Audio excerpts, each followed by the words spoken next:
ਅਸੀਂ ਪ੍ਰਚਾਰਕ ਜਿਹੜੀ ਗੱਲ ਕਰਦੇ ਹਾਂ ਉਹ ਸਾਡੇ ਸਰੋਤਿਆਂ ਦੇ ਉੱਤੇ ਬਹੁਤ ਅਸਰ ਕਰਦੀ ਹੈ ਜੀ। ਮੇਰੇ ਮਨ ਵਿੱਚ ਵਿਚਾਰ ਆਇਆ ਕਿਉਂ ਨਾ ਮੈਂ ਸਮਾਜ ਰਿਸ਼ਤਿਆਂ ਦੀ ਗੱਲ ਕਰਾਂ ਜੀ, ਮੈਂ ਮਾਂ ਦੀ ਗੱਲ ਕਰਾਂ, ਮੈਂ ਧੀ ਦੀ ਗੱਲ ਕਰਾਂ, ਮੈਂ ਦਾਜ ਦਹੇਜ ਦੀ ਗੱਲ ਕਰਾਂ। ਤੇ ਤੁਹਾਨੂੰ ਉਸ ਕੈਸਟ ਨੇ ਢਾਡੀ ਜਗਤ ਵਿੱਚ ਇੱਕ ਵੱਖਰੀ ਪਛਾਣ ਵੀ ਦਿੱਤੀ। ਤੁਹਾਡਾ ਉਸ ਕੈਸਟ ਪ੍ਰਤੀ ਕੀ ਨਜ਼ਰੀਆ ਹੈ? ਤੁਸੀਂ ਕੀ ਸੋਚ ਕੇ ਉਹ ਕੈਸਟ ਤਿਆਰ ਕੀਤੀ? ਕਿਸ ਤਰ੍ਹਾਂ ਉਹ ਸਾਰੀ ਕੈਸਟ ਸੰਗਤ ਤੱਕ ਪਹੁੰਚੀ? ਤੁਹਾਡਾ ਜਦ ਤੁਸੀਂ ਕੈਸਟ ਤਿਆਰ ਕੀਤੀ ਤੇ ਤੁਹਾਡੇ ਮਨਾਂ ਦੇ ਬਲਬਲੇ ਕੀ ਸੀ? ਜਦ ਸੰਗਤ ਤੱਕ ਪੁੱਜੀ ਤੇ ਤੁਹਾਡੀ ਉਮੀਦ ਨਾਲੋਂ ਕਿੰਨਾ ਕੁ ਵੱਧ ਜਾਂ ਘੱਟ ਪਿਆਰ ਮਿਲਿਆ?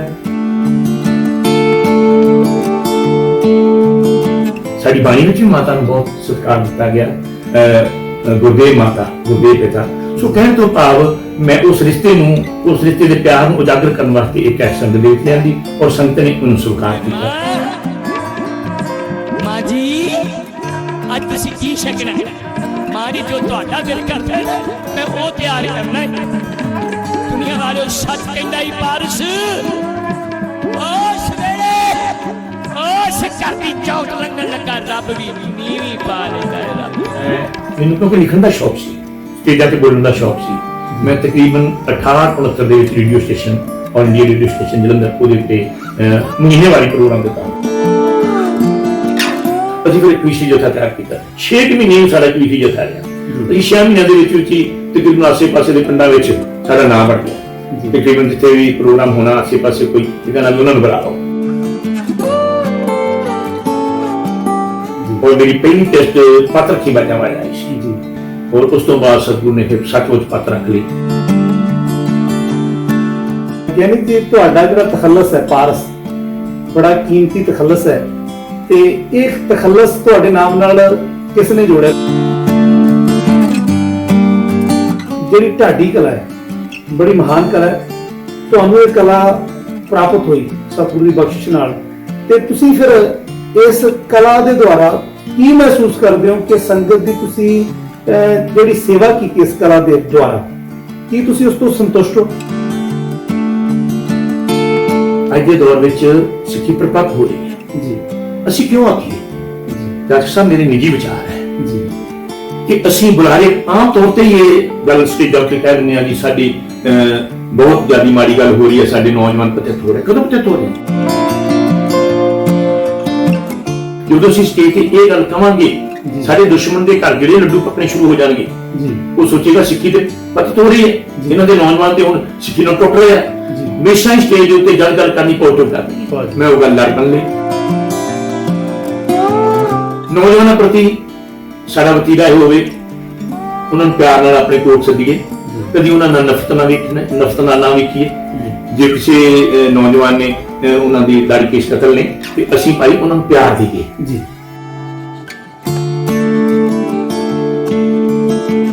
ਦਰਸ਼ਨ ਕਰਨੇ ਚਾਹੀਦੇ ਨੇ, ਆਸ਼ੀਰਵਾਦ ਦੇਣੇ ਚਾਹੀਦੇ ਨੇ, ਜੁੜਨਾ ਚਾਹੀਦਾ, ਕਿਉਂਕਿ ਹਮੇਸ਼ਾ ਹੀ ਜੇ ਤੁਸੀਂ ਮਾਂ-ਬਾਪ ਦੇ ਕੋਲ ਤੁਸੀਂ ਬੈਠਦੇ ਹੋ ਤੇ ਬੱਚੇ ਤੁਹਾਡੇ ਕੋਲ ਬੈਠਣਗੇ। ਜੇ ਮਾਂ-ਬਾਪ ਕੋਲ ਤੁਸੀਂ ਨਹੀਂ ਬੈਠੇ ਤਾਂ ਤੁਹਾਡੇ ਬੱਚਿਆਂ ਕੋਲ ਆਸ ਨਾ ਰੱਖਿਓ ਕਿ ਕੱਲ ਨੂੰ ਸਾਡਾ ਦੁੱਖ ਸੁੱਖ ਪੁੱਛੇ।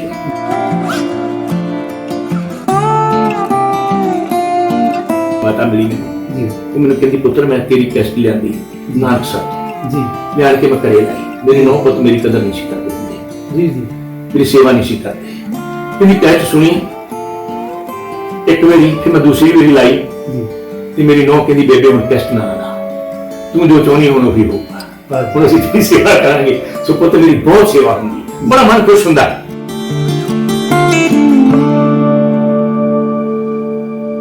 ਪੰਜਾਬੀ ਵਿਰਾਸਤ USA ਦੇ ਦਰਸ਼ਕਾਂ ਦਾ ਬਹੁਤ-ਬਹੁਤ ਸਵਾਗਤ ਹੈ। ਮੈਂ ਜਗਦੇਵ ਸਿੰਘ ਜਾਚਕ ਹਾਜ਼ਰ ਹਾਂ ਤੁਹਾਡੇ ਲਈ ਪ੍ਰੋਗਰਾਮ ਵਿਰਾਸਤੀ ਰੰਗ ਲੈ ਕੇ, ਤੇ ਅੱਜ ਦੇ ਇਸ ਪ੍ਰੋਗਰਾਮ ਵਿੱਚ ਮੇਰੇ ਨਾਲ ਮੌਜੂਦ ਨੇ ਢਾਡੀ ਜਗਤ ਦੀ ਇੱਕ ਮਹਾਨ ਸ਼ਖਸੀਅਤ, ਢਾਡੀ ਜਗਤ ਦੇ ਉਂਗਲਾਂ ਤੇ ਗਿਣੇ ਜਾਣ ਵਾਲੇ ਢਾਡੀ ਪ੍ਰਚਾਰਕਾਂ ਵਿੱਚੋਂ ਇੱਕ, ਜਿਨ੍ਹਾਂ ਨੇ ਪਿਛਲੇ ਲਗਭਗ 25 ਸਾਲ ਤੋਂ ਸੰਗਤ ਦੇ ਦਿਲਾਂ ਵਿੱਚ ਇੱਕ ਖਾਸ ਥਾਂ ਬਣਾਈ ਹੋਈ ਹੈ ਤੇ ਅੱਜ ਵੀ ਸੰਗਤ ਉਹਨਾਂ ਨੂੰ ਮਣਾ ਮੁਹੀ ਪਿਆਰ ਦਿੰਦੀ ਹੈ। ਮੇਰੀ ਮੁਰਾਦ ਨੇ ਗਿਆਨੀ ਸੰਤ ਸਿੰਘ ਪਾਰਸ ਜੀ। ਗਿਆਨੀ ਜੀ ਤੁਹਾਡਾ ਸਾਡੇ ਇਸ ਪ੍ਰੋਗਰਾਮ ਵਿੱਚ ਬਹੁਤ-ਬਹੁਤ ਸਵਾਗਤ ਹੈ। ਵਾਹਿਗੁਰੂ ਜੀ ਕਾ ਖਾਲਸਾ, ਵਾਹਿਗੁਰੂ ਜੀ ਕੀ ਫਤਿਹ ਜੀ। ਬਹੁਤ-ਬਹੁਤ ਧੰਨਵਾਦ ਤੁਹਾਡੀ ਸਾਰੀ ਟੀਮ ਦਾ, ਪੰਜਾਬੀ ਵਿਰਾਸਤ USA ਦਾ ਬਹੁਤ-ਬਹੁਤ ਧੰਨਵਾਦ। ਤੁਸੀਂ ਅੱਜ ਮੇਰੇ ਕੋਲ ਆਏ ਹੋ, ਇਸ ਲਈ ਤੁਹਾਡਾ ਧੰਨਵਾਦ ਕਰਦਾ ਜੀ। ਗਿਆਨੀ ਜੀ ਆਪਾਂ ਗੱਲਬਾਤ ਦਾ ਸਿਲਸਿਲਾ ਸ਼ੁਰੂ ਕਰੀਏ। ਹਾਂਜੀ। ਜਦ ਅਸੀਂ ਢਾਡੀ ਕਲਾ ਦੀ ਗੱਲ ਕਰਦੇ ਹਾਂ ਤੇ ਢਾਡੀ ਸਿੰਘਾਂ ਦਾ, ਢਾਡੀ ਜਥਿਆਂ ਦਾ ਇੱਕ ਬੁਨਿਆਦੀ ਫਰਜ਼ ਹੈ, ਉਹਨਾਂ ਨੇ ਇਤਿਹਾਸ ਸੰਗਤ ਤੱਕ ਪੀੜ੍ਹੀ ਦਰ ਪੀੜ੍ਹੀ ਪਹੁੰਚਾਉਣਾ ਬਿਲਕੁਲ। ਤੇ ਬਖੂਬੀ ਢਾਡੀ ਜਥੇ ਆਪਣਾ ਇਹ ਕੰਮ, ਆਪਣੀ ਜ਼ਿੰਮੇਵਾਰੀ ਨਿਭਾ ਰਹੇ ਨੇ। ਹਾਂਜੀ। ਪਰ ਨਾਲੋਂ ਨਾਲ ਦਿਨੋਂ ਦਿਨ ਜਿਵੇਂ ਇਸ ਕਲਾ ਦਾ ਦਾਇਰਾ ਵੱਧਦਾ ਜਾ ਰਿਹਾ, ਵਿਸ਼ਾਲ ਹੁੰਦਾ ਜਾ ਰਿਹਾ, ਹਾਂਜੀ। ਤੁਸੀਂ ਉਹਦੇ ਵਿੱਚ ਇੱਕ ਬਹੁਤ ਨਿੱਘਰ ਤੇ ਅਹਿਮ ਯੋਗਦਾਨ ਪਾਇਆ। ਜਦੋਂ ਤੁਸੀਂ ਸਮਾਜ ਦੇ ਜਿਹੜੇ ਸਾਡੇ ਮਨੁੱਖੀ ਰਿਸ਼ਤੇ ਨੇ, ਭਾਵੇਂ ਉਹ ਮਾਂ ਦਾ ਰਿਸ਼ਤਾ ਹੈ, ਭਾਵੇਂ ਪੁੱਤ ਦਾ ਰਿਸ਼ਤਾ ਹੈ, ਭਾਵੇਂ ਨੂੰਹ ਦਾ ਰਿਸ਼ਤਾ ਹੈ, ਭਾਵੇਂ ਧੀ ਦਾ ਰਿਸ਼ਤਾ ਹੈ, ਤੁਸੀਂ ਇਸ ਪੱਖ ਨੂੰ ਛੋਹ ਕੇ ਢਾਡੀ ਕਲਾ ਦੀ ਜਿਹੜੀ ਵਿਰਾਸਤ ਹੈ ਉਹਨੂੰ ਹੋਰ ਵੀ ਅਮੀਰ ਕੀਤਾ ਹੈ। ਇਹ ਖਿਆਲ ਤੁਹਾਡੇ ਜ਼ਿਹਨ ਵਿੱਚ ਕਿਵੇਂ ਆਇਆ ਕਿ ਇਸ ਵਿਸ਼ੇ ਤੇ ਕੰਮ ਕੀਤਾ ਜਾਏ? ਜੱਜ ਸਾਹਿਬ, ਇਸ ਤਰ੍ਹਾਂ ਹੈ ਕਿ ਜੋ ਸਾਡਾ ਇਤਿਹਾਸ ਹੈ ਉਹ ਤੇ ਅਮਰ ਹੈ ਜੀ ਅਸੀਂ ਇਤਿਹਾਸ ਬੋਲਦੇ ਹਾਂ ਜੀ ਸੰਗਤ ਦੇ ਪਿਆਰ, ਮਨਾਮੂਹੀ ਪਿਆਰ ਸਾਨੂੰ ਮਿਲਦਾ ਹੈ ਬਿਲਕੁਲ ਔਰ ਸਾਨੂੰ ਸੁਣਨ ਵਾਸਤੇ ਸਰੋਤੇ ਦੂਰ ਦੂਰ ਤੋਂ ਪਹੁੰਚੇ ਹੁੰਦੇ ਨੇ। ਬਿਲਕੁਲ ਜਦੋਂ ਸਾਡੇ ਸਾਲਾਨਾ ਦੀਵਾਨਾਂ ਦੇ ਵਿੱਚ ਅਸੀਂ ਬੋਲਦੇ ਹਾਂ ਜਾਂ ਘਰਾਂ 'ਚ ਵੀ ਬੋਲਦੇ ਹਾਂ ਤਾਂ ਕਾਫੀ ਸੰਗਤ ਸਾਨੂੰ ਸੁਣਦੀ ਹੈ। ਜੀ ਅਸੀਂ ਪ੍ਰਚਾਰਕ ਜਿਹੜੀ ਗੱਲ ਕਰਦੇ ਹਾਂ ਉਹ ਸਾਡੇ ਸਰੋਤਿਆਂ ਦੇ ਉੱਤੇ ਬਹੁਤ ਅਸਰ ਕਰਦੀ ਹੈ। ਜੀ ਮੇਰੇ ਮਨ ਵਿੱਚ ਵਿਚਾਰ ਆਇਆ, ਕਿਉਂ ਨਾ ਮੈਂ ਸਮਾਜ ਰਿਸ਼ਤਿਆਂ ਦੀ ਗੱਲ ਕਰਾਂ, ਜੀ ਮੈਂ ਮਾਂ ਦੀ ਗੱਲ ਕਰਾਂ, ਮੈਂ ਧੀ ਦੀ ਗੱਲ ਕਰਾਂ, ਮੈਂ ਦਾਜ ਦਹੇਜ ਦੀ ਗੱਲ ਕਰਾਂ, ਭਰੂਣ ਹੱਤਿਆ ਦੀ ਗੱਲ ਕਰਾਂ, ਪ੍ਰਦੇਸ਼ਾਂ ਵਿੱਚ ਵਸਦੇ ਪੁੱਤਾਂ ਦੀ ਗੱਲ ਕਰਾਂ, ਜੀ। ਨਾਲ ਦੀ ਨਾਲ ਇਤਿਹਾਸ ਦੇ। ਮੈਂ ਇਤਿਹਾਸ ਨੂੰ ਪਿੱਛੇ ਨਹੀਂ ਕਰ ਰਿਹਾ, ਜੀ। ਇਤਿਹਾਸ ਮੇਰੇ ਲਈ ਮੇਨ ਹੈ। ਜੀ ਇਤਿਹਾਸ ਬੋਲਦਿਆਂ ਮੈਂ ਜੇ ਕੁਝ ਸਮੇਂ ਲਈ ਇਹਨਾਂ ਵਿਸ਼ਿਆਂ ਨੂੰ ਛੂਹ ਲੈਣਾ ਤੇ ਉਹਦੇ ਨਾਲ ਮੈਨੂੰ ਲੱਗਦਾ ਹੈ ਕਿ ਉਹ ਇੱਕ ਬਹੁਤ ਵਧੀਆ ਲੱਗਦਾ ਹੈ। ਜੀ ਜਦ ਤੁਸੀਂ ਇਸ ਵਿਸ਼ੇ ਨੂੰ ਛੋਹਿਆ, ਸਭ ਤੋਂ ਪਹਿਲੀ ਕੈਸਟ, ਜੇ ਮੈਂ ਨਾ ਭੁੱਲਦਾ ਹਾਂ ਤੇ ਅਸੀਂ ਬਹੁਤ ਛੋਟੇ ਹੁੰਦੇ ਸੀ ਜਦ ਤੁਹਾਡੀ ਕੈਸਟ ਮਾਂ ਆਈ ਸੀ, ਹਾਂਜੀ ਹਾਂਜੀ ਤੇ ਉਸ ਕੈਸਟ ਨੇ ਆਪਣਾ ਇੱਕ ਵਿਸ਼ੇਸ਼ ਪ੍ਰਭਾਵ ਸੰਗਤ ਦੇ ਦਿਲਾਂ ਤੇ ਛੱਡਿਆ ਤੇ ਤੁਹਾਨੂੰ ਉਸ ਕੈਸਟ ਨੇ ਢਾਡੀ ਜਗਤ ਵਿੱਚ ਇੱਕ ਵੱਖਰੀ ਪਛਾਣ ਵੀ ਦਿੱਤੀ। ਬਿਲਕੁਲ। ਤੁਹਾਡਾ ਉਸ ਕੈਸਟ ਪ੍ਰਤੀ ਕੀ ਨਜ਼ਰੀਆ ਹੈ? ਤੁਸੀਂ ਕੀ ਸੋਚ ਕੇ ਉਹ ਕੈਸਟ ਤਿਆਰ ਕੀਤੀ? ਕਿਸ ਤਰ੍ਹਾਂ ਉਹ ਸਾਰੀ ਕੈਸਟ ਸੰਗਤ ਤੱਕ ਪਹੁੰਚੀ? ਤੁਹਾਡਾ ਜਦ ਤੁਸੀਂ ਕੈਸਟ ਤਿਆਰ ਕੀਤੀ ਤੇ ਤੁਹਾਡੇ ਮਨਾਂ ਦੇ ਬਲਬਲੇ ਕੀ ਸੀ? ਜਦ ਸੰਗਤ ਵਿੱਚ ਪੁੱਜੀ ਤੇ ਤੁਹਾਡੀ ਉਮੀਦ ਨਾਲੋਂ ਕਿੰਨਾ ਕੁ ਵੱਧ ਜਾਂ ਘੱਟ ਪਿਆਰ ਮਿਲਿਆ? ਮੈਨੂੰ ਮੇਰੀ ਕੈਸਟ ਮਾਂ ਨੇ ਇੱਕ ਵੱਖਰੀ ਪਛਾਣ ਦਿੱਤੀ। ਜੀ ਆਮ ਤੌਰ ਤੇ ਮੈਨੂੰ ਸਟੇਜਾਂ ਦੇ ਉੱਤੇ ਮਾਂ ਵਾਲਾ ਪਾਸ ਕਹਿ ਕੇ ਬੁਲਾਉਂਦੇ ਆ, ਵਾਹ ਜੀ, ਕੋਈ ਸ਼ੱਕ ਨਹੀਂ ਇਹਦੇ ਵਿੱਚ।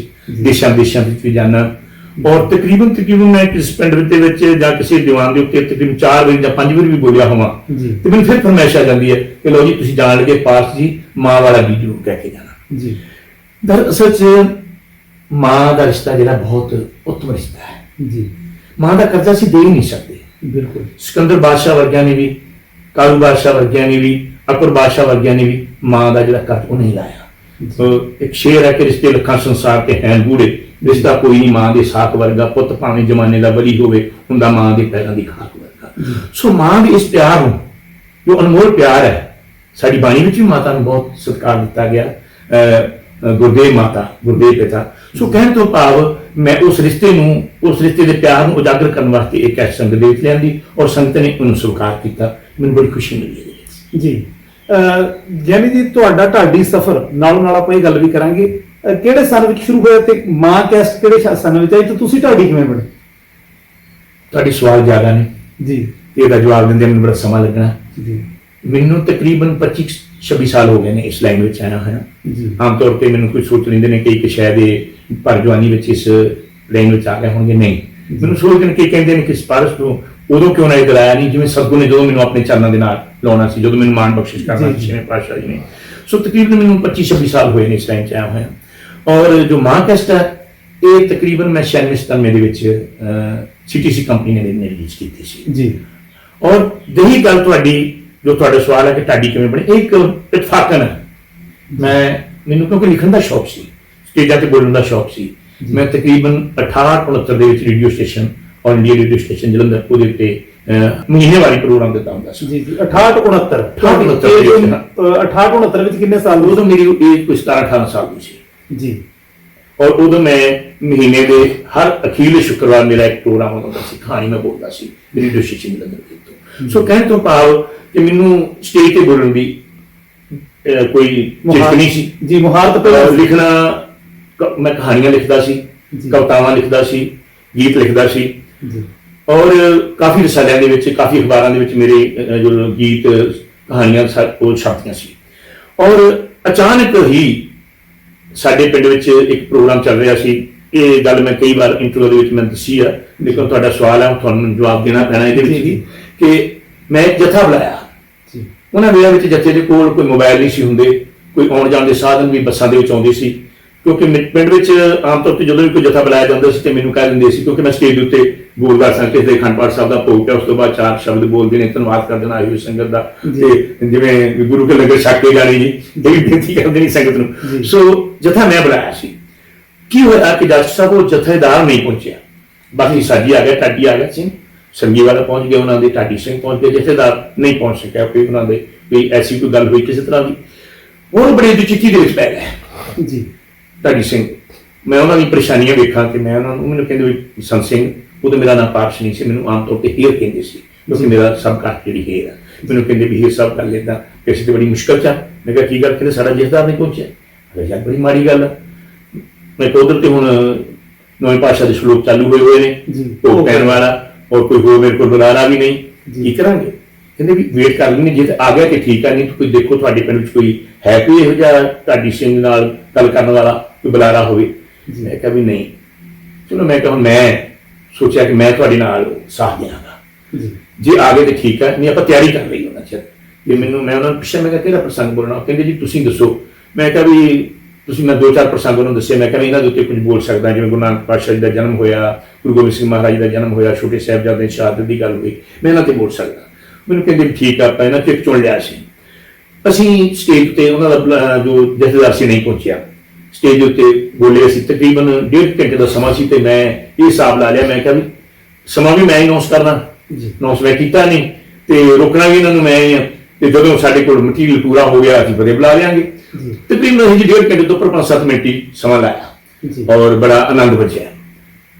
ਔਰ ਜਾਣ ਲੱਗੇ ਉਹ ਮੈਨੂੰ ਥੋੜੀ ਮਾਇਆ ਵੀ ਦੇ ਗਏ, ਵੀ ਮਨ ਚ ਖੁਸ਼ੀ ਹੋਈ ਵੀ ਲੈ ਵੀ ਮੇਰੇ ਜਿਹੜੇ ਸਾਥੀ ਸੀ ਮੇਰੇ ਨਾਲ ਮੇਰੇ ਹਮਉਮਰ, ਉਹ ਮੈਨੂੰ ਕਹਿੰਦੇ ਵੀ ਸੰਤ ਸਿੰਘ ਆ ਤੇ ਕੰਮ ਹੀ ਬੜਾ ਵਧੀਆ, ਤੂੰ ਤਾਂ ਸਟੇਜ ਉੱਤੇ ਬੋਲਿਆ ਬਹੁਤ ਸੋਹਣਾ। ਤੇ ਜਿਹੜੇ ਪਾਠੀ ਸਿੰਘ ਸਨ ਉਸ ਵੇਲੇ, ਉਹ ਕਹਿੰਦੇ ਵੀ ਅਸੀਂ ਤੇ ਹੁਣ ਕਵਿਸ਼ੀ ਜਥਾ ਤਿਆਰ ਕਰਨ ਲੱਗੇ ਹਾਂ, ਤੇ ਤੂੰ ਸਾਡੇ ਨਾਲ ਕਵਿਸ਼ੀ ਬੋਲ ਤੇ ਲੈਕਚਰ ਕਰਿਆ ਕਰਨਾ। ਮੈਂ ਕਿਹਾ ਬਹੁਤ ਵਧੀਆ ਗੱਲ ਹੈ, ਬਹੁਤ ਖੁਸ਼ੀ ਦੀ ਗੱਲ।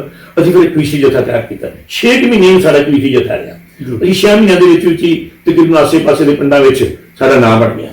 ਤਕਰੀਬਨ ਜਿੱਥੇ ਵੀ ਪ੍ਰੋਗਰਾਮ ਹੋਣਾ, ਆਸੇ-ਪਾਸੇ ਕੋਈ ਕਹਿੰਦਾ ਵੀ ਉਹਨਾਂ ਨੂੰ ਬੁਲਾ ਲਓ, ਉਹ 10 ਮਿੰਟ ਬਾਅਦ ਵਿੱਚ ਅੱਧਾ-ਪੌਣਾ ਘੰਟਾ ਕਵਿਸ਼ਰੀ ਵੀ ਕਰਨਗੇ। ਸੋ ਉਸ ਤੋਂ ਬਾਅਦ ਸਾਡੇ ਜਥੇ ਦੇ ਵਿੱਚ ਵਿਚਾਰ ਚੱਲੀ ਵੀ ਆਪਾਂ ਢਾਡੀ ਬਣੇ, ਕਿਉਂਕਿ ਮੈਨੂੰ ਤਾਂ ਕੋਈ ਲੋੜ ਨਹੀਂ ਸੀਗੀ, ਮੈਂ ਤੇ ਤਿਆਰ ਹੀ ਸੀ। ਉਹਨਾਂ 2 ਮੁੰਡੇ ਸੀ, ਉਹਨਾਂ ਨੇ ਵਿੱਚੋਂ ਢੱਡ ਸਿੱਖ ਲਈ, ਇੱਕ ਨੇ ਸਰੰਗੀ ਸਿੱਖਣ ਦਾ ਯਤਨ ਕੀਤਾ ਪਰ ਉਹ ਸਰੰਗੀ ਸਿੱਖ ਨਾ ਸਕਿਆ, ਕਿਉਂਕਿ ਏਡੀ ਜਲਦੀ ਸਰੰਗੀ ਸਿੱਖਣੀ ਬੜੀ ਔਖੀ ਹੁੰਦੀ, ਸਰੰਗੀ ਬਹੁਤ ਔਖਾ ਸਾਜ਼ ਹੈ।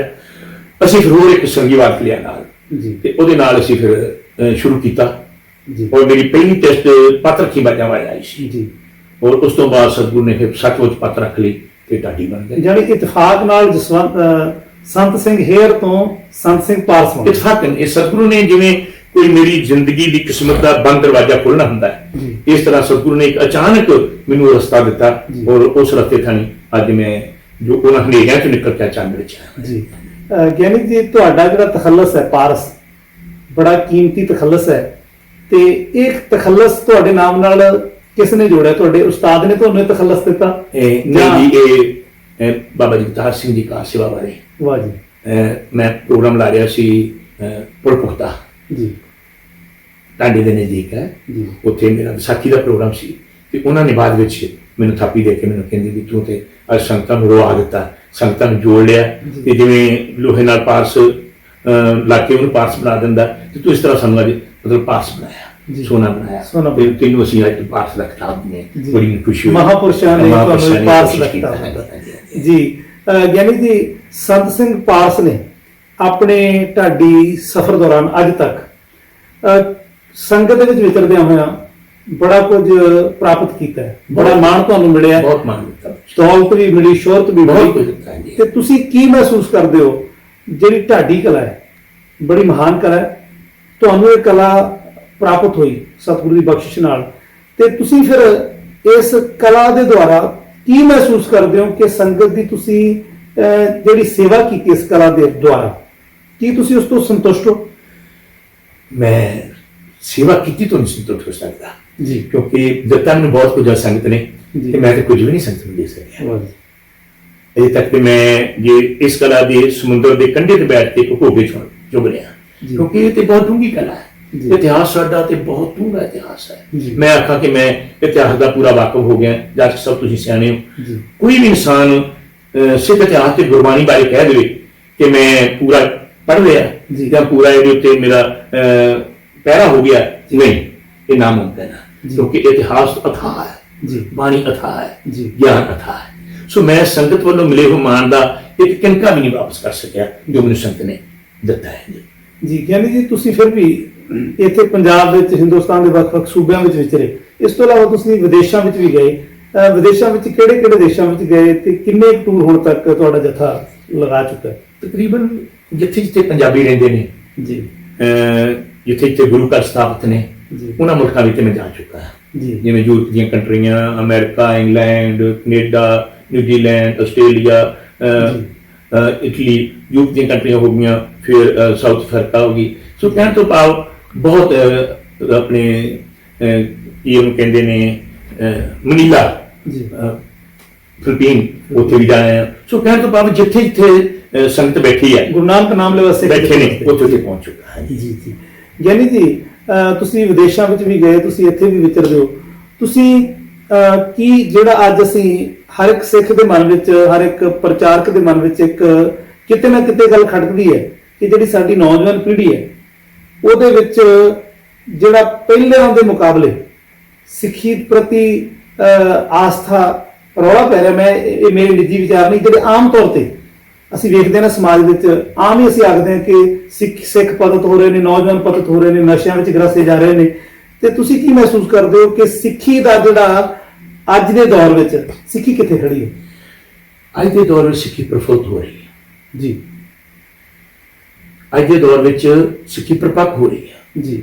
ਅਸੀਂ ਕਿਉਂ ਆਖੀਏ ਜੀ ਡਾਕਟਰ ਸਾਹਿਬ, ਮੇਰੇ ਨਿੱਜੀ ਵਿਚਾਰ ਹੈ ਜੀ ਕਿ ਅਸੀਂ ਬੁਲਾਰੇ ਆਮ ਤੌਰ ਤੇ ਇਹ ਗੱਲ ਸਟੇਜਾਂ ਤੇ ਕਹਿ ਦਿੰਦੇ ਆ ਜੀ ਸਾਡੀ ਬਹੁਤ ਜ਼ਿਆਦਾ ਮਾੜੀ ਗੱਲ ਹੋ ਰਹੀ ਹੈ, ਸਾਡੇ ਨੌਜਵਾਨ ਪਤਿਤ ਹੋ ਰਹੇ। ਕਦੋਂ ਪਤਿਤ ਹੋ ਰਹੇ ਨੇ ਜੀ? ਅਸੀਂ ਕਿਉਂ ਸਟੇਜਾਂ ਤੇ ਖਲੋ ਕੇ ਗੱਲ ਆਖੀਏ? ਜੀ। ਸਾਡੀ ਸੋਚ ਇੱਧਰ ਨੂੰ ਤੁਰੇ ਕਿਉਂ? ਜੀ। ਤੁਸੀਂ ਕਦੀ ਵੇਖਿਆ ਇਸਲਾਮ ਧਰਮ ਵਾਲਿਆਂ ਨੂੰ ਸਟੇਜ ਉੱਤੇ ਬੋਲਦਿਆਂ ਹੋਇਆਂ ਨੂੰ, ਕਹਿੰਦਿਆਂ ਹੋਇਆਂ ਨੂੰ ਕਿ ਸਾਡੇ ਜਿਹੜੇ ਹੁਣ ਮੁਸਲਮਾਨ ਨੇ ਉਹ ਹਿੰਦੂ ਬਣਦੇ ਜਾ ਰਹੇ ਨੇ ਜੀ, ਜਾਂ ਪਤਿਤ ਹੋ ਰਹੇ ਨੇ? ਜਾਂ ਕਦੀ ਹਿੰਦੂਆਂ ਦਾ ਕੋਈ ਪ੍ਰਚਾਰਕ, ਕੋਈ ਬੁਲਾਰਾ ਅੱਜ ਤੱਕ ਵੀ ਕਿਸੇ ਕੋਲ ਇਹ ਅਲਫਾਜ਼ ਸੁਣਿਆ ਤੁਸੀਂ? ਜੀ।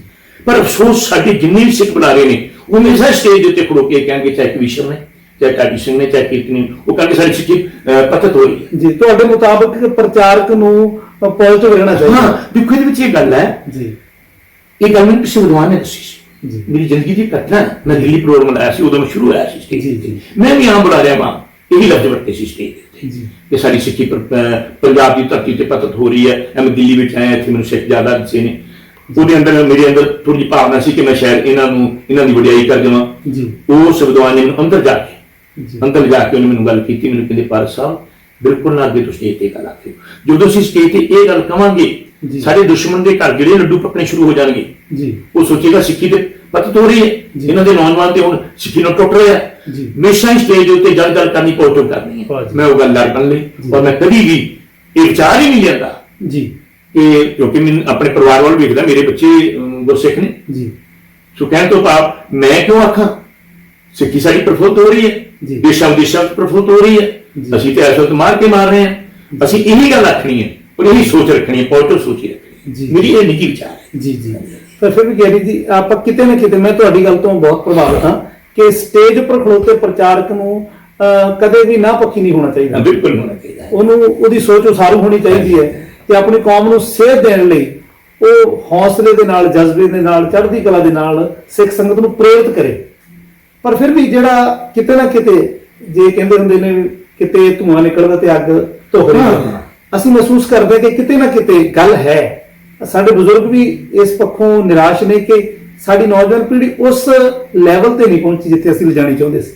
ਦੇਖੋ ਜੱਜ ਸਾਹਿਬ, ਗੱਲ ਇਹ ਹੈ ਜੀ ਕਿ ਸਾਨੂੰ ਜਦੋਂ ਅਸੀਂ ਸੋਚ ਬਦਲ ਲਾਂਗੇ ਨਾ, ਜੀ, ਮਾਹੌਲ ਬਦਲ ਜਾਏਗਾ। ਜੀ ਬਿਲਕੁਲ। ਹਰ ਜਿਹੜੀ ਅਸੀਂ ਚੀਜ਼ ਅੱਜ ਵਾਪਰ ਰਹੀ ਹੈ ਨਾ, ਉਹ ਕਦੀ ਨਾ ਕਦੀ ਸਾਡੇ ਜਿਹਦੇ ਵਿੱਚ ਇੱਕ ਸੋਚ ਹੁੰਦੀ ਹੈ। ਜੀ। ਸਾਡੀ ਉਹ ਸੋਚ ਇਸ ਪਾਸੇ ਤੁਰ ਪਈ ਹੈ ਕਿ ਸਾਡੀ ਜਿਹੜੀ ਸਿੱਖੀ ਉਹ ਪਤਿਤ ਹੋ ਰਹੀ ਹੈ। ਅਸੀਂ ਸੋਚ ਬਦਲ ਦਈਏ। ਜੀ। ਨੌਜਵਾਨਾਂ ਪ੍ਰਤੀ ਸਾਡਾ ਵਤੀਰਾ ਇਹ ਹੋਵੇ, ਉਹਨਾਂ ਨੂੰ ਪਿਆਰ ਨਾਲ ਆਪਣੇ ਕੋਲ ਸੱਦੀਏ ਜੀ। ਕਦੀ ਉਹਨਾਂ ਨਾਲ ਨਫ਼ਰਤ ਨਾਲ ਨਾ ਵੇਖੀਏ। ਜੀ। ਜੇ ਕਿਸੇ ਨੌਜਵਾਨ ਨੇ ਉਹਨਾਂ ਦੀ ਦਾੜੀ ਕੇਸ ਕਤਲ ਨੇ ਤੇ ਅਸੀਂ ਭਾਈ ਉਹਨਾਂ ਨੂੰ ਪਿਆਰ ਦਈਏ, ਜੀ। ਕਦੀ ਉਹਨਾਂ ਤੇ ਕਮੈਂਟ ਨਾ ਕਸੀਏ। ਡਾਕਟਰ ਸਾਹਿਬ, ਇਹ ਹੈਰਾਨੀ ਦੀ ਗੱਲ ਹੈ ਕਿ ਮੇਰੇ ਤਕਰੀਬਨ 90% ਜਿਹੜੇ ਪ੍ਰੋਗਰਾਮ ਨੇ ਉਹ ਨੌਜਵਾਨਾਂ ਵੱਲੋਂ ਹੁੰਦੇ ਨੇ। ਜੀ। ਰੀਜ਼ਨ ਇਹ ਹੈ ਕਿ ਆਮ ਤੌਰ ਤੇ ਸਾਡੇ ਬੁਲਾਰੇ ਜੇ ਸਾਹਮਣੇ ਬੈਠੇ ਨੇ ਨੌਜਵਾਨ, ਉਹਨਾਂ ਨੂੰ ਕਮੈਂਟ ਕੱਸਣੇ ਸ਼ੁਰੂ ਕਰ ਦਿੰਦੇ ਨੇ, ਉਹ ਫਿਰ ਉੱਠ ਕੇ ਚਲੇ ਜਾਂਦੇ ਨੇ, ਉਹ ਕਹਿੰਦੇ ਢਾਡੀਆਂ ਨੂੰ ਕੀ ਸੁਣਨਾ ਸੀ, ਕ੍ਰਿਸ਼ਨ ਨੂੰ ਕੀ ਸੁਣਨਾ ਸੀ, ਇਹਨਾਂ ਨੇ ਸਾਡੇ ਉੱਤੇ ਕਮੈਂਟ ਕੱਸਣੇ ਨੇ। ਮੈਂ ਉਹਨਾਂ ਨੂੰ ਪਿਆਰ ਨਾਲ ਜੀ ਉਹਨਾਂ ਨਾਲ ਮੁਖਾਤਬ ਹੁੰਦਾ ਹੋਇਆ ਉਹਨਾਂ ਦੀ ਅੰਦਰਲੀ ਸੋਚ ਨੂੰ ਬਦਲਣਾ ਚਾਹੁੰਦਾ। ਜੀ। ਜੀ। ਕਿ ਉਹਨਾਂ ਦੀ ਸੋਚ ਬਦਲਣੀ ਹੈ। ਅਸੀਂ ਜੀ। ਸੋਚ ਤਦ ਹੀ ਬਦਲੇਗੀ ਜਦੋਂ ਅਸੀਂ ਇਹ ਗੱਲ ਜਿਹੜੀ ਨਾ ਸਾਡੇ ਦਿਮਾਗ ਤੋਂ ਨਿਕਲ ਜਾਏਗੀ ਨਿਕਲ ਕਿ ਅਸੀਂ ਪਤਿਤ ਹੋ ਰਹੇ ਹਾਂ। ਨਹੀਂ, ਸਾਡੀ ਸਿੱਖੀ ਪ੍ਰਫੁੱਲਤ ਹੋ ਰਹੀ। ਤੁਸੀਂ ਵੇਖੋ ਕਿੰਨੀਆਂ ਸੋਹਣੀਆਂ ਦਸਤਾਰਾਂ ਸਜਾਉਂਦੇ ਨੇ ਹੁਣ ਨੌਜਵਾਨ। ਜੀ। ਅੱਗੇ ਨਾਲੋਂ ਅੱਜ ਤੋਂ ਸਾਡੇ ਜ਼ਮਾਨੇ ਨਾਲੋਂ ਅੱਜ ਦਸਤਾਰਾਂ ਦਾ ਯੁੱਗ ਆ ਗਿਆ। ਜੀ। ਸਾਡੇ ਜ਼ਮਾਨੇ ਨਾਲੋਂ ਸਾਡੇ ਸਮੇਂ ਨਾਲੋਂ ਅਸੀਂ ਬਿਲਕੁਲ, ਮੇਰੀ ਸੋਚ ਜਿਹੜੀ ਆ ਉਹ ਸ਼ਾਇਦ ਤੁਸੀਂ ਉਹਦੇ ਨਾਲ ਮੁਤਫਿਕ ਹੋ ਜਾਂ ਨਾ ਹੋ, ਮੇਰੀ ਸੋਚ ਹੈ ਕਿ ਸਾਡੇ ਸਮੇਂ ਦੇ ਨਾਲੋਂ ਅੱਜ ਸਿੱਖੀ ਪ੍ਰਫੁੱਲਤ ਹੈ। ਜੀ। ਸਾਡੇ ਸਮੇਂ ਦੇ ਵਿੱਚ ਕਿ ਸਾਡੇ ਬਜ਼ੁਰਗ 11ਵੀਂ ਵਾਲੇ ਚੌਲ ਦਿੰਦੇ ਸੀ, ਜੀ। ਘਰਾਂ ਘਰਾਂ ਵਿੱਚ ਚਿਰਾਗ ਬਲਦੇ ਸੀ। ਜੀ। ਸਾਡੇ ਸਿੱਖਾਂ ਦੇ ਪਰਿਵਾਰਾਂ ਦੇ ਵਿੱਚ ਅੱਜ ਕਿੱਥੇ ਹੈ? ਅੱਜ ਅਸੀਂ ਸਿੱਖੀ ਨਾਲ ਜੁੜ ਰਹੇ ਹਾਂ।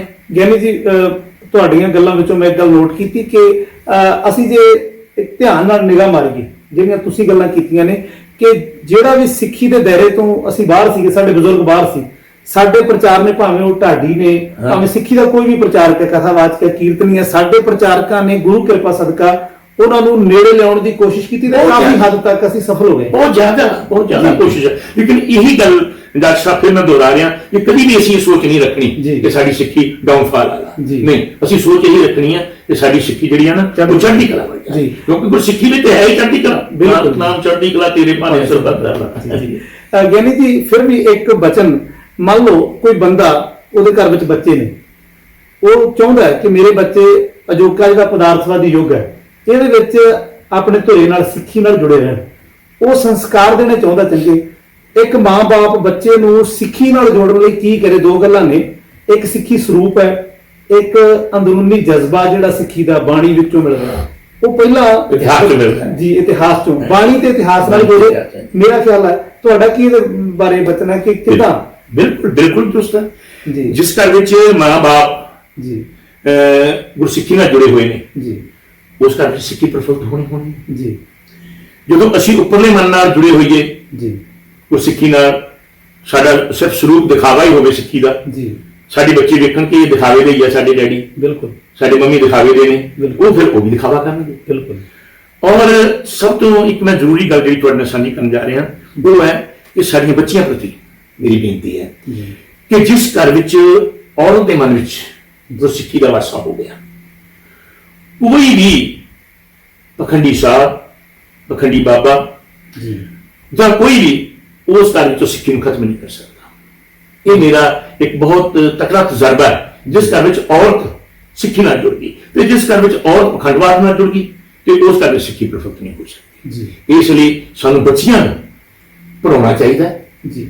ਬੱਚਿਆਂ ਨੂੰ ਗੁਰਸਿੱਖੀ ਦਾ ਜ਼ਿਆਦਾ, ਸਾਨੂੰ ਬੱਚਿਆਂ ਨਾਲੋਂ ਬੱਚਿਆਂ ਵੱਲ ਜ਼ਿਆਦਾ ਖਿਆਲ ਦੇਣਾ ਚਾਹੀਦਾ। ਇਹ ਨਹੀਂ ਸੋਚਣਾ ਚਾਹੀਦਾ ਕਿ ਚਲੋ ਜੀ ਇਹਨੇ 18-19 ਸਾਲਾਂ ਨੂੰ ਬੱਚੀ ਨੇ ਦੂਸਰੇ ਘਰ ਚਲੇ ਜਾਣਾ। ਨਹੀਂ ਜੀ, ਬੱਚਿਆਂ ਨੂੰ ਗੁਰਸਿੱਖੀ ਦੀ ਜਿਹੜੀ ਵਿੱਦਿਆ ਨਾ ਉਹ ਜ਼ਿਆਦਾ ਦੇਣੀ ਚਾਹੀਦੀ ਹੈ, ਗਿਆਨ ਜ਼ਿਆਦਾ ਦੇਣਾ ਚਾਹੀਦਾ, ਗੁਰਸਿੱਖੀ ਨਾਲ ਜ਼ਿਆਦਾ ਜੋੜਨਾ ਚਾਹੀਦਾ, ਤਾਂ ਕਿ ਜਿਸ ਘਰ 'ਚ ਉਹ ਬੱਚੀ ਜਾਏਗੀ ਉਹ ਘਰ ਪੂਰਾ, ਉਸ ਘਰ ਵਿੱਚ ਇੱਕ ਸਿੱਖੀ ਦਾ ਬੋਝ ਪੈਦਾ ਹੋ ਜਾਏਗਾ। ਸਾਡੇ ਘਰ ਵਿੱਚ ਜਦੋਂ ਸਾਡੀ ਸੋਚ ਇਹ ਬਣ ਜਾਏਗੀ, ਫਿਰ ਜਿਹੜੇ ਸਾਡੇ ਹੋਰ ਪਰਿਵਾਰ ਨੇ ਉਹ ਵੀ ਇਹ ਸੋਚਦੇ ਹੋਣਗੇ ਜਿਹੜੀ ਸਾਡੇ ਘਰ ਵਿੱਚ ਧੀ ਆਏਗੀ ਗੁਰਸਿੱਖੀ ਨਾਲ ਜੁੜੀ ਹੋਈ, ਉਹ ਸਾਡੇ ਘਰ ਵਿੱਚ ਸਿੱਖੀ ਦਾ ਬੋਝ ਲਾਏ ਜੀ। ਸੋ ਇਸ ਲਈ ਨੌਜਵਾਨਾਂ ਪੁੱਤਰਾਂ ਨਾਲੋਂ ਵੀ ਸਾਨੂੰ ਬਹੁਤ ਜ਼ਿਆਦਾ ਜਿਹੜਾ ਬੱਚੀਆਂ ਨਾਲ ਕਰਕੇ, ਕਿਉਂਕਿ ਮੇਰੀਆਂ ਕਹਿਤਾਂ ਤੁਸੀਂ ਸੁਣੀਆਂ ਹੋਣਗੀਆਂ ਕਿ ਮੈਂ ਕਾਨੂੰਨ ਹੱਤਿਆ ਦੇ ਉੱਤੇ ਬਹੁਤ ਬੋਲਿਆ, ਬੱਚੀਆਂ ਨਾਲ ਤੇ ਮੇਰਾ ਮੋਹ ਬੜਾ ਹੈ ਜੀ। ਬੱਚੀਆਂ ਦੀ ਤੇ ਜਦੋਂ ਮੈਂ ਜ਼ਿੰਦਗੀ ਨੂੰ ਵਾਚਦਾ ਤੇ ਮੇਰੀ ਕਲਮ ਜਿਹੜੀ ਕੰਬਣ ਲੱਗ ਪੈਂਦੀ ਹੈ ਕਿ ਕਿਹੋ ਜਿਹੀ ਜ਼ਿੰਦਗੀ ਹੈ ਬੱਚੀਆਂ ਦੀ। 18 ਸਾਲ ਮਾਂ ਪਿਓ ਦੇ ਘਰੇ ਰਹਿਣਾ, ਉਸ ਤੋਂ ਬਾਅਦ ਪਰਾਏ ਘਰ ਤੋੜ ਦੇਣਾ, ਉੱਥੇ ਜਾ ਕੇ ਫਿਰ ਇਹਨਾਂ ਨੇ ਆਪਣੀ ਜ਼ਿੰਦਗੀ ਸ਼ੁਰੂ ਕਰਨੀ। ਇਹ ਕਦੀ ਤੇ ਇਹਦਾ ਨਾਂ ਹੁੰਦਾ ਕੀ ਦਾ, ਇਹ ਪਰਾਈ ਅਮਾਨਤ ਹੈ, ਤੇ ਜੇ ਪਰਾਏ ਘਰ ਚਲੀ ਜਾਂਦੀ ਹੈ ਇਹ ਪਰਾਈ ਧੀ ਹੈ। ਸੋ ਮੈਂ ਸੋਚਦਾ ਨਾ ਕਿ ਦੇਖੋ ਧੀ ਦੀ ਜ਼ਿੰਦਗੀ, ਪਰ ਧੀ ਹੀ ਸਮਾਜ ਦੀ ਨੀਂਹ ਹੈ, ਧੀ ਹੀ ਸਮਾਜ ਦੀ ਨੀਂਹ ਹੈ ਜੀ। ਪਰ ਗਿਆਨੀ ਜੀ, ਆਪਾਂ ਗੱਲ ਸ਼ੁਰੂ ਕੀਤੀ ਸੀ ਤੁਹਾਡੀਆਂ ਕੈਸਟਾਂ ਦੇ ਵਿਸ਼ੇ ਤੋਂ, ਮਾਂ ਕੈਸਟ ਜਾਂ ਧੀ ਰਾਣੀ, ਪੁੱਤ ਪਰਦੇਸੀ, ਨੂੰਹ ਰਾਣੀ, ਇਹ ਸਾਰੀਆਂ ਕੈਸਟਾਂ ਤੁਹਾਡੀਆਂ ਸਮਾਜਿਕ ਰਿਸ਼ਤਿਆਂ ਤੇ ਨੇ। ਤੇ ਇਹ ਜਿਹੜੇ ਸਾਡੇ ਸਮਾਜਿਕ ਰਿਸ਼ਤੇ ਨੇ ਅੱਜ ਦੇ ਦੌਰ ਵਿੱਚ, ਇੱਕ ਪਾਸੇ ਅਸੀਂ ਇਹ ਵੀ ਵੇਖ ਰਹੇ ਹਾਂ ਕਿ ਸਿੱਖੀ ਦਾ ਪ੍ਰਚਾਰ ਬਹੁਤ ਹੋ ਰਿਹਾ, ਕੋਈ ਸ਼ੱਕ ਨਹੀਂ, ਸਮਾਗਮ ਬੜੇ ਹੋ ਰਹੇ ਨੇ, ਤੇ ਪ੍ਰਚਾਰ ਬੜਾ ਹੋ ਰਿਹਾ, ਕੋਈ ਕਮੀ ਨਹੀਂ, ਘਰ ਘਰ ਦੇ ਵਿੱਚ ਟੀਵੀ ਚੈਨਲਾਂ ਦੇ ਮਾਧਿਅਮ ਰਾਹੀਂ ਬਾਣੀ ਦਾ ਸੰਦੇਸ਼ ਵੀ ਪਹੁੰਚ ਰਿਹਾ। ਪਰ ਕੀ ਕਾਰਨ ਹੈ? ਅੱਜ ਤੋਂ ਪਹਿਲਾਂ ਸਾਡੇ ਸਮਾਜ ਵਿੱਚ ਬਿਰਧ ਆਸ਼ਰਮ ਨਹੀਂ ਸਨ, ਪਰ ਅੱਜ ਬਿਰਧ ਆਸ਼ਰਮ ਸਮਾਜ ਵਿੱਚ ਬਣ ਗਏ। ਜੇ ਇੰਨਾ ਪ੍ਰਚਾਰ ਹੁੰਦਿਆਂ ਹੋਇਆਂ ਵੀ ਬਿਰਧ ਆਸ਼ਰਮ ਬਣ ਗਏ ਤੇ ਘਾਟ ਕਿੱਥੇ ਹੈ, ਕਮੀ ਕਿੱਥੇ ਹੈ? ਪਦਾਰਥਵਾਦੀ ਹੋ ਗਏ ਜੀ ਅਸੀਂ ਮਾਇਆ ਦੇ ਲਾਲਚ ਵਿੱਚ ਜ਼ਿਆਦਾ ਆ ਗਏ ਹਾਂ ਜੀ। ਇੱਥੇ ਆਣ ਕੇ ਤੇ ਜਿਹੜੀ ਮਤਲਬ ਸਾਡੀ ਸਿੱਖੀ ਨਾਲ ਨਹੀਂ, ਇਹਦੇ ਨਾਲ ਸੰਬੰਧਿਤ ਬਣ ਜਾਂਦੀ ਗੱਲ। ਇਹ ਤਾਂ ਆਮ ਸਮਾਜ ਦੀ ਗੱਲ ਹੈ ਸਾਡੀ, ਜਿਹੜੀ ਤੁਸੀਂ ਉਹਦੇ ਤੇ ਸਵਾਲ ਕੀਤਾ ਨਾ, ਇਹ ਆਮ ਸਮਾਜ ਦੀ ਗੱਲ ਹੈ ਸਾਡੀ ਜੀ, ਜਿਹਦੇ ਵਿੱਚ ਹਿੰਦੂ ਵੀ ਆ ਜਾਂਦਾ, ਸਿੱਖ ਵੀ ਆ ਜਾਂਦਾ, ਈਸਾਈ ਵੀ ਆ ਜਾਂਦਾ, ਮੁਸਲਮਾਨ ਵੀ ਆ ਜਾਂਦਾ, ਰਿਸ਼ਤੇ ਤਾਰ ਪੀੜਾ ਹੋ ਰਹੇ ਨੇ ਸਾਡੇ। ਜੀ ਰੀਜ਼ਨ ਹੈ ਕਿ ਅਸੀਂ ਨਿਸਵਾਰਥੀ ਜ਼ਿਆਦਾ ਹੋ ਰਹੇ ਹਾਂ ਜੀ। ਸਾਨੂੰ ਮਾਂ-ਬਾਪ ਦੀ ਕਦਰ ਨਹੀਂ ਰਹਿ ਗਈ ਜੀ, ਸਾਨੂੰ ਭਰਾ ਦੀ ਕਦਰ ਨਹੀਂ ਰਹਿ ਗਈ, ਸਾਨੂੰ ਆਂਢ ਗੁਆਂਢ ਦੀ ਕਦਰ ਨਹੀਂ ਰਹਿ ਗਈ, ਰਿਸ਼ਤੇ ਤੋਂ ਬਹੁਤ ਦੂਰ ਦੀ ਗੱਲ ਹੋ ਗਈ, ਮਾਮੇ ਤਾਏ ਚਾਚੇ ਤੋਂ ਬਹੁਤ ਦੂਰ ਦੀ ਗੱਲ ਹੋ ਗਈ। ਅਸੀਂ ਤਾਂ ਆਪਣਿਆਂ ਨਾਲੋਂ ਹੀ ਦੂਰ ਹੁੰਦੇ ਜਾ ਰਹੇ ਹਾਂ। ਬੜੀ ਦੁੱਖ ਦੀ ਗੱਲ ਹੈ ਇਹ। ਇਹਦੇ ਉੱਤੇ ਸਾਨੂੰ ਬਹੁਤ ਵਿਚਾਰ ਦੀ ਲੋੜ ਹੈ। ਮੈਂ ਕਾਫੀ ਕਿਸ਼ਤਾਂ ਰਾਹੀਂ ਜੀ ਦੱਸਣ ਦਾ ਯਤਨ ਕੀਤਾ ਹੈ ਰਿਸ਼ਤਿਆਂ ਬਾਰੇ, ਜੀ। ਔਰ ਵਧੀਆ ਸਮਾਜ ਜਿਹੜਾ ਨਾ, ਉਹ ਸਾਡਾ ਉਸ ਦਿਨ ਹੀ ਬਣਨਾ ਜਦੋਂ ਅਸੀਂ ਮਾਇਆ ਦੀ ਦੌੜ ਜਿਹੜੀ ਸਾਡੇ ਉੱਤੇ ਚੱਲ ਰਹੀ ਹੈ ਇਸ ਵੇਲੇ। ਕਿਉਂਕਿ ਇੱਕ ਸਰਕਲ ਹੁੰਦਾ ਹੈ ਡਾਕਟਰ ਸਾਹਿਬ, ਸਰਕਲ ਦੇ ਵਿੱਚ ਇਨਸਾਨ ਕਈ ਵਾਰੀ ਮਾਇਆ ਵੱਲ ਦੌੜਦਾ ਹੈ ਤੇ ਫਿਰ ਉਹਦੇ ਤੋਂ ਥੱਕ ਜਾਂਦਾ ਮਾਇਆ ਤੋਂ, ਫਿਰ ਆਪਣੇ ਰਿਸ਼ਤਿਆਂ ਵੱਲ ਮੁੜਦਾ ਹੈ। ਹੁਣ ਮੇਰੇ ਖਿਆਲ ਤੇ ਚੋਟੀ ਤੇ ਚਲੇ ਗਿਆ ਕੰਮ ਜੀ। ਮਾਇਆ ਪਦਾਰਥਵਾਦੀ ਅਸੀਂ ਚੋਟੀ ਤੇ ਹੋ ਗਏ, ਕਿਉਂਕਿ ਸਾਡੇ ਕੋਲ ਹੁਣ ਗੱਡੀਆਂ ਵੀ ਆ ਗਈਆਂ ਨੇ, ਸਭ ਕੁਝ ਆ ਗਿਆ। ਹੁਣ ਸਾਨੂੰ ਰਿਸ਼ਤਿਆਂ ਦੀ ਭਾਲ ਸ਼ੁਰੂ ਹੋ ਗਈ ਹੈ ਜੀ। ਪਹਿਲੋਂ ਸਾਨੂੰ ਜਦੋਂ ਅਸੀਂ ਗੱਡੀਆਂ ਦੀ ਭਾਲ ਵਿੱਚ ਸੀ, ਕੋਠੀਆਂ ਦੀ ਭਾਲ ਵਿੱਚ ਸੀ, ਜ਼ਮੀਨ ਜਾਇਦਾਦ ਦੀ ਭਾਲ ਵਿੱਚ ਸੀ, ਉਹਦੇ ਅਸੀਂ ਰਿਸ਼ਤੇ ਪਾਸੇ ਕਰ ਜੀ। ਉਹ ਦੌਰ ਚੋਂ ਹੁਣ ਨਿਕਲਾਂਗੇ ਅਸੀਂ, ਫਿਰ ਅਸੀਂ ਰਿਸ਼ਤਿਆਂ ਵੱਲ ਆਵਾਂਗੇ। ਜਾਨੀ ਉਹ ਦੌਰ ਤੁਹਾਡੇ ਖਿਆਲ ਮੁਤਾਬਕ ਜ਼ਰੂਰ ਆਵੇਗਾ ਜਦੋਂ ਔਲਾਦ ਆਪਣੇ ਮਾਂ-ਬਾਪ ਦਾ ਪੂਰਨ ਸਤਿਕਾਰ ਕਰੇਗੀ ਤੇ ਸਾਡੇ ਸਮਾਜ ਵਿੱਚ ਕੋਈ ਬਿਰਧ ਆਸ਼ਰਮ ਨਹੀਂ ਰਹੇਗਾ। ਨਹੀਂ। ਗਿਆਨੀ ਜੀ, ਤੁਸੀਂ ਬਿਰਧ ਆਸ਼ਰਮ ਤੇ ਡਾਕਟਰ ਸਾਹਿਬ ਸਾਡੇ ਪਦਾਰਥਵਾਦ ਨੇ ਬਣਾ ਦਿੱਤੇ ਜੀ। ਹੁਣ ਗੱਲ ਚ ਗੱਲ ਤੁਰ ਪੈਂਦੀ ਹੈ, ਕਿਉਂਕਿ ਕੋਈ ਵੇਲਾ ਹੁੰਦਾ ਸੀ ਇੱਕ ਛੱਤ ਦੇ ਹੇਠ ਸਾਰੇ ਪਰਿਵਾਰ ਤੇ ਜੀ ਰਹਿੰਦੇ ਸੀ ਜੀ। ਇੱਕ ਕਮਰਾ ਹੁੰਦਾ ਸੀ, ਇੱਕੋ ਕਮਰੇ ਦੇ ਵਿੱਚ, ਇੱਕੋ ਕਮਰੇ 'ਚ ਇੱਕੋ ਕਮਰੇ ਦੇ ਵਿੱਚ ਸਾਡੇ ਬਜ਼ੁਰਗ ਜਿਹੜੇ ਸੀ ਇੱਕੋ ਕਮਰੇ ਵਿੱਚ ਰਹਿੰਦੇ ਹੁੰਦੇ ਸੀ। ਡੈਡੀ ਵੀ ਉੱਥੇ ਮੰਮੀ ਵੀ ਨਾਲ, ਸਾਰਾ ਪਰਿਵਾਰ ਇੱਕੋ ਕਮਰੇ ਦੇ ਵਿੱਚ। ਤੇ ਹੁਣ ਤੇ ਬਿਰਧ ਆਸ਼ਰਮ ਤੇ ਸਾਡੇ ਘਰਾਂ 'ਚ ਬਣ ਗਿਆ ਆ। ਤੁਸੀਂ ਹੈਰਾਨ ਹੋਗੇ ਉਹ ਕਿਵੇਂ? ਬਾਪੂ ਨੂੰ ਅਸੀਂ ਤੀਜੀ ਮੰਜ਼ਲੀ ਕੋਠੀ ਦੇ ਉੱਪਰ ਜਿਹੜਾ ਇੱਕ ਕਮਰਾ ਦੇ ਦਿੰਦੇ ਆ ਜੀ, ਤੇ ਕੇਅਰ ਟੇਕਰ ਰੱਖ ਦਿੰਦੇ ਉਹਦੇ ਲਈ। ਜੀ ਜੀ। ਬਿਰਧ ਆਸ਼ਰਮ ਹੋ ਗਿਆ। ਬਿਲਕੁਲ। ਤੇ ਨੌ ਜਿਹੜੀ ਆ ਉੱਠੀ 10 ਦਿਨ ਕੇਅਰ ਟੇਕਰ ਨੂੰ ਪੁੱਛਦੀ ਆ ਵੀ ਬਾਪੂ ਦਾ ਕੀ ਹਾਲ ਆ ਜੀ। ਸੋਚਦੇ ਅਸੀਂ ਕਿਉਂ ਜਾਣਾ ਬਾਪੂ ਦੇ ਕੋਲ, ਮਾਂ ਕੋਲ ਅਸੀਂ ਕਿਉਂ ਜਾਈਏ? ਇਹ ਟਿੱਕ ਰੱਖਿਆ, ਪੈਸੇ ਦਿੰਨੇ ਆ, ਇਹ ਹੁਣ ਇਸ਼ਨਾਨ ਵੀ ਕਰਾ ਆਉਂਦੇ ਆ, ਉਹਨਾਂ ਨੂੰ ਰੋਟੀ ਵੀ ਦੇ ਆਉਂਦੇ, ਸਭ ਕੁਝ ਦੇ ਆਉਂਦੇ, ਘਰਾਂ ਵਿੱਚ ਬਿਰਧ ਆਸ਼ਰਮ ਬਣੇ ਹੋਏ ਆ। ਪਰ ਨਹੀਂ, ਮਾਂ ਬਾਪ ਦਾ ਜਿਹੜਾ ਸਾਡੇ ਤੇ ਅਹਿਸਾਨ ਆ ਨਾ, ਉਹ ਅਸੀਂ ਕਦੀ ਇਸ ਤਰ੍ਹਾਂ ਉਤਾਰ ਨਹੀਂ ਸਕਦੇ। ਸਾਨੂੰ ਤੇ ਸਵੇਰੇ ਸ਼ਾਮ